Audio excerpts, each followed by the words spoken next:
Hello mga ka-amiras, mga feeling rich and feeling mayaman, mga kamadam. At nandito ako sa Eiffel Tower ng Paris. And I'm so happy, I'm so excited. And napakasayang maglakad-lakad dito kasi very safe, ang daming tourists.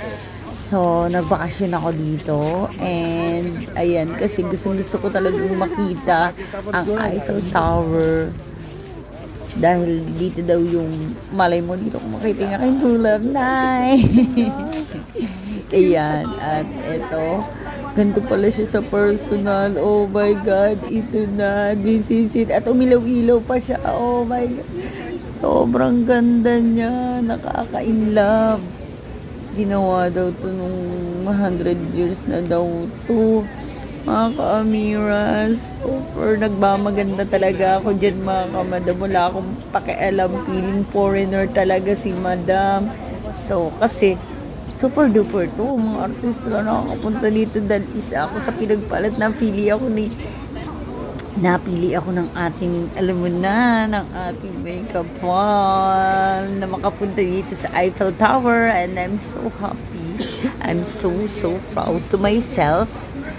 And ayan, kumikislap-kislap siya. Oh my God. So beautiful. Kasing ganda ko ang Eiffel Tower. I can't imagine. So, syempre, pinagmasdan ko lang siya mga ka-amiras. And, ano ko talaga to, talagang dream come true ko talaga na makapunta sa Eiffel Tower. Hindi lahat ng tao at hindi lahat, kahit artista, kahit mayaman ka man, kahit bilyonaryo ka, hindi lahat nakakapunta ng Eiffel Tower ng France sa Paris. Talagang mga sikat, mga may kakayanan, super rich, mga piling mayaman. At ngayon nagutom ako, kaya parang bumili ako ng ice cream dyan na kape. Pero anyway, syempre nag-focus pa rin ako sa mga light. At napaka-amaze ng construction niya. Amaze na amaze ako. Siyempre, hindi tayo pa kakabog. Ang ganda ng outfit ko dyan. Bumili ako ng sombrero ko. Nandun lang daw sa Paris yun. Siyempre, panay ang tingin ko sa light. Ito na. Kasi may bako dyan na glass. Pwede kang pumasok doon sa pinakaloob, pero doon sa labas kasi minsan sobrang daming tao. Kaya, pero sobrang taas nga may.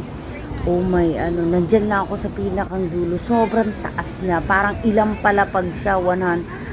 Sobrang, hindi ko ma-explain. Basta napakaganda niya.